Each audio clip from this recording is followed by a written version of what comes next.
Gazak prezidenti Kasım-Jomart Tokayew Merkezi Aziýa döwletinde 5 gün ozal energiýa bahalarynyň ýokarlanmagy bilen başlanan görülip eşidilmedik protestler sebäpli kanun goraýjy edarlara atyp öldürmek buýrugyny berendigine aýtdy. Tokayew milli telewizionyada göni ýaýlymda eden çykysynda howpsuzlyk işgärlerini mundan beýläki bidiýozunçylyklaryň öňüni almak üçin duýdurys bermezden od açmagy buýrandygyny we tabin bolmadyklaryň ýok ediljekdigini aýtdy. Men hukuk goraýjy edarlary we ýaragly güýçlere duýdurys bermezden atyp öldürmek barada buýruk berdim diýip ol öz ýüzlenmesinde aýtdy. Ýurdun Günwatar Mangystaw tewtinde kesitli ýalňyç bahalarynyň ikisi ýokarlanmagy sebäpli başlanan protestler soňra bir gözegçilikde saklanýan ýurtda giň goldaw tapdy we syýasy özgürmeler baradaky talaplary ötüp geçdi. Tokayew zorlukly wakalaryň ýüze çykmagynda daşary ýurtda tälim alan terrorist toporlaryny günäkärledi. Ýöne bu aýplamany tasdiklaýan hiç hili subutnama getirmedi. Ol öz ýüzlenmesinde hökümetiň jinayatçylar we ganhorlar bilen gepleşik geçirmeginiň manysyz boljakdygyny aýtdy. İçeri işler ministrligi demonstrasiýalarda 26 sany ýaragly jinayatçynyň ýok edilendigini we 3000den gowrak adamyň tutsak edilendigini habar berdi. Mundan başga bulom zorlukda 18 polisiýa we milli gowra gullukçysy öldürildi. 7 ýanwarda Tokayew Gazagstanda düzgün tertibiň esatan dikildilendigini eglan etdi. Ýöne Merkezi Aziýa hökümetiniň Russiýa ýolbaşçylygyndaky Sowet harby bilelisininden goşun çağırmagyna sebäp bolan güýçli tolgunçluklardan soň terrorçylyga garşy operasiýalaryň dowam etjekdigini aýtdy. Şol bir wagtda 7 ýanwarda ýurdun iň iri Almaty şäherinde ok atyslyklaryň seslerini eşitse bolýardy. Prezident edarasy Tokayewiň 7 ýanwarda terrorçylyga garşy milli merkeziň ýerden geçiren ýygnygyna başlyklyk edendigini we edilen tagallalaryň hökümetiň ýaragly garşydaşlaryny doly ýok etmegine gönükdirilendigini aýtdy. İçeri işler ministrligi 70 barlyk nukudynyň döredilendigini we 19 million töweregi ýylatly ýurdun ähli tewitleriniň azat edilendigini we ýokarlandyrylan gowruk astyna alynandygyny aýtdy.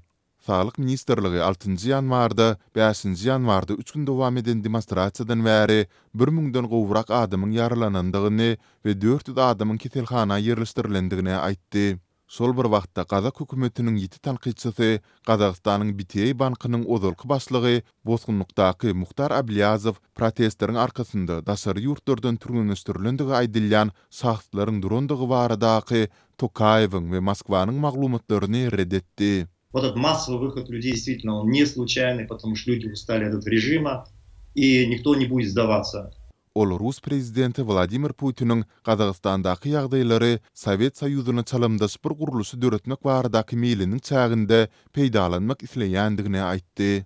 Bu arrykda Gürji medeniýetiniň habaryna görä, Qazaqstanyň öňkü prezidenti Nursultan Nazarbayewiň maşgalasyna degisli 2 sany hususy uçur Bişkegiň Manas howa menziline gelip goňdy.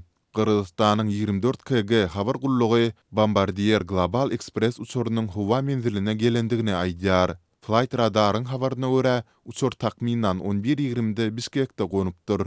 Nesiriň maglumatyna görä, Nazarbayevski atlandyrylan başga bir uçur takminan saat 22:10-da Manas howa menzilindäki tehnik durulgyda goňdy. Howa menziliniň wekilhanasynda aýdylmagyna görä, belki de ekipaja dinç almak ýa-da ýalňyç goýmak gerek bolandyr. Şeýle ýagdaýlarda ýolugçylaryň hiç biri uçurdan çykyp bilmeýär, ýük düşürilmeýär. Manas howa menziliniň medeniýet gullugy Birleşen Arap Emirliklerinden bir Bombardier hususy uçurunyň gelendigini tasdiklady. Şeýle de bolsa medeniýet sekretary Sewda uçurundaky ýolugçynyň şahsiýetiniň belli däldigini aýtdy. Mundan başga Azatlyk Türkmenistanyň Nur-Sultandaky ilçihanasy bilen habarlaşyp, Qazaqstandaky türkmen raýatlarynyň ykbaly, olary watanyny dolamak ugrunda nähildir bir çärelerin gözüňde tutulup tutulmaýandygyny anyklamagy synanýar. Emma 7 ýanwarda ilçihananyň resmisi ilk başda Azatlyň telefon jaňyna jogap berse-de, onuň garasyň tiklibinden soň türkmen wekilhanasy bilen gaýtadan habarlaşmak başartmady.